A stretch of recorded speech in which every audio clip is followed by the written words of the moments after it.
This is a national emergency. एक इतना बड़ा साइंटिस्ट जिसने दुनिया का पहला न्यूक्लियर बॉम्ब बनाया था, उसने अपने दोस्त को मारने की कोशिश क्यों करी थी और उन्होंने भगवत गीता क्यों पढ़ी थी। और इतना ही नहीं बल्कि इसको प्योरली समझने के लिए उन्होंने पहले संस्कृत लैंग्वेज को सीखा। इंडिया की इतनी बड़ी पॉपुलेशन में से सिर्फ 0.002% लोगों को ही संस्कृत बोलनी आती है और इनका गीता पढ़ना इनके एक्शंस को भी जस्टिफाई करता है। वेल, अगर आप ये सोच रहे हो कि वो कैसे, क्योंकि इनके एटम बॉम्ब बनाने से तो लाखों लोगों की जान गई थी, तो क्या ये अच्छा था और ये कैसी जस्टिफिकेशन है? तो वीडियो में एंड तक बने रहो क्योंकि बहुत ही अमेजिंग सी जर्नी होने वाली है। हेलो जिज्ञासु पीपल्स, मेरा नाम है कृष्णा और 1904 में न्यूयॉर्क के एक जर्मन जूइश फैमिली में father of the atomic bomb कहे जाने वाले जूलियस रॉबर्ट ओपनहाइमर का जन्म हुआ। ये बचपन से एक जीनियस थे। Can we skip to the good part?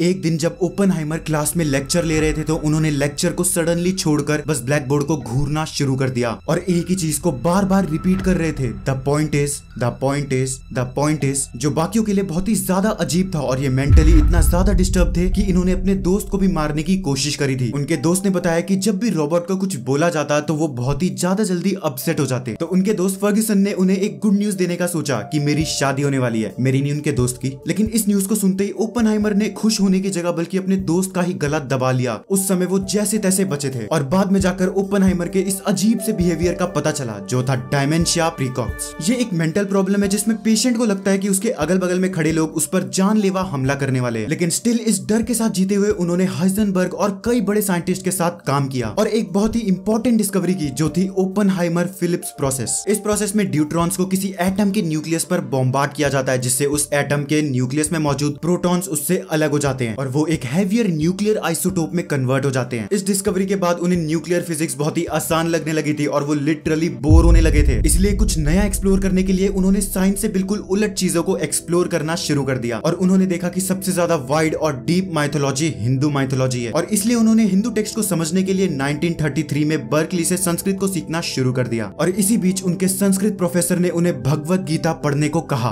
Well, इसी बीच सितंबर 1939 हिटलर पोलैंड को इन्वेड करके वर्ल्ड वॉर 2 की शुरुआत करता है और यही समय था जिससे एक महीने पहले एल्बर्ट आइंस्टीन और लियो सिजलार्ड उस समय के यूएस प्रेसिडेंट को वार्निंग देते हुए एक लेटर लिखते हैं जिसमें बताया गया था कि हिटलर न्यूक्लियर वेपन्स को डेवलप कर सकता है और अगर वो इसमें सक्सेसफुल होता है तो पूरी दुनिया में कत्लेआम मच जाएगा, करोड़ों लोग चुटकियों में मारे जाएंगे और इसका एक सॉल्यूशन दिया जाता है कि हिटलर से पहले कोई सुरक्षित हाथ यानी अमेरिका इस न्यूक्लियर वेपन को बना ले। और बिल्कुल ऐसा ही किया गया। जीनियस साइंटिस्ट और मिलिट्री की एक टीम, एक बहुत बड़ी टीम बनाई गई। वेल, इस न्यूक्लियर बॉम्ब को बनाने के लिए यूरेनियम 235 आइसोटोप की जरूरत होती है जो कि 1% से भी कम मौजूद है। इसलिए पहला टास्क इनका यही था कि नेचुरली पाए जाने वाले यूरेनियम 238 आइसोटोप से न्यूक्लियर चेन रिएक्शन को स्टार्ट करने वाले आइसोटोप को बनाया जाए। अब यूरेनियम की कमी के चलते वो इस बॉम्ब को बनाने के लिए एक अल्टरनेट मटेरियल प्लूटोनियम का भी यूज करते हैं जो चेन रिएक्शन करवाने के लिए और भी ज्यादा एक्टिव है। अब ये मैनहट्टन प्रोजेक्ट को ऑफिशियली 13 अगस्त 1942 में शुरू किया गया। प्रोजेक्ट में आज के टाइम के 2 लाख करोड़ रुपए लगाए गए थे और यहीं से ही ओपनहाइमर का रोल भी इसमें शुरू होता है जिनको इसके डिजाइन को पूरा करना था। अब इस प्रोजेक्ट को द सीक्रेट सिटी में किया जाता है क्योंकि वो सिटी तो बस इस बॉम्ब को बनाने के लिए बनाई गई थी जिसमें हजारों साइंटिस्ट और रिसर्चर बस इस यूरेनियम 235 आइसोटोप को बनाने में लगे हुए थे। ये सिटी थी ओक रिज, टेनेसी स्टेट में। अब ये यूरेनियम 235 न्यूक्लियर बॉम्ब की तरह तब यूज हो सकता है जब इसमें एक न्यूक्लियर चेन रिएक्शन को शुरू कर दिया जाए जो कि न्यूक्लियर फिजन की वजह से पॉसिबल है। इसमें इसके एटम्स के पार्टिकल्स को अलग किया जाता है जो अलग होते हुए मैसिव अमाउंट ऑफ एनर्जी को रिलीज करते हैं और अलग होते हुए ये नेक्स्ट एटम के न्यूक्लियस से टकराते हैं और ये सेम साइकिल रिपीट होती रहती है जो एक चेन रिएक्शन को क्रिएट करती है। अब ओपनहाइमर इस बॉम्ब को बनाने के लिए न्यू मैक्सिको की पिकॉस वैली को चुनते हैं। जुलाई 1943 तक ओपनहाइमर को इसका डायरेक्टर भी बना दिया जाता है और मजे की बात तो ये है कि 1943 तक बस 2 मिलीग्राम प्लूटोनियम आइसोटोप ही बन पाया था। अब वो घड़ी जब पहली न्यूक्लियर बॉम्ब लिटिल बॉय को हिरोशिमा पर गिराया गया था तब क्या हुआ था। इसको समझने से पहले ये समझो कि क्रिटिकल मास वो होता है जो न्यूक्लियर चेन रिएक्शन को शुरू करने के लिए इंपॉर्टेंट है और इसी क्रिटिकल मास को कैलकुलेट करने के लिए ओपनहाइमर सबसे ज्यादा जरूरी थे। अब जब 6 अगस्त 1945 को ये पहला बॉम्ब ड्रॉप किया जाता है तो इसमें यूरेनियम 235 को 2 जगह पर रखा गया था जो कि क्रिटिकल मास से कम थे ताकि न्यूक्लियर चेन रिएक्शन शुरू ना हो जाए। इसको शुरू करने के लिए दोनों मासेस को आपस में बहुत ही तेजी से कोलाइड किया जाता है ताकि क्रिटिकल मास रीच हो जाए और फिजन रिएक्शन शुरू हो जाए एंड रेस्ट इज हिस्ट्री।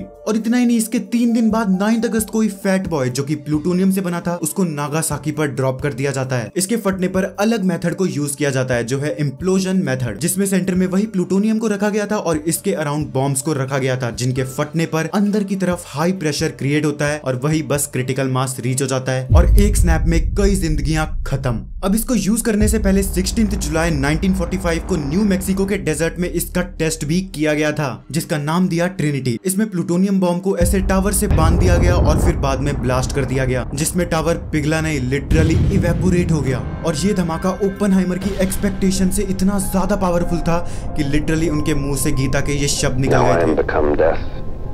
अब ओपनहाइमर ने इस बॉम्ब को हिटलर को डिस्ट्रॉय करने की इंटेंशन से बनाना शुरू किया था, लेकिन इस बॉम्ब के कंप्लीट होते होते हिटलर ऑलरेडी हार चुका था। तो देखा जाए जर्मनी वालों को तो हिटलर को थैंक्स करना चाहिए। अगर हिटलर ने सुसाइड नहीं किया होता तो आज ये जर्मनी पर बॉम्ब्स गिराए जाते। फ्रेंड्स, एक बात यहाँ पर ध्यान रखो कि अगर हिटलर ये बॉम्ब को बना देता तो लोगों के मरने की संख्या कई करोड़ों में होती, और आज का युग जैसे पीस का है वैसा शायद नहीं होता। लेकिन क्या यूएसए का इस बॉम्ब को जापान पर यूज करना ठीक था?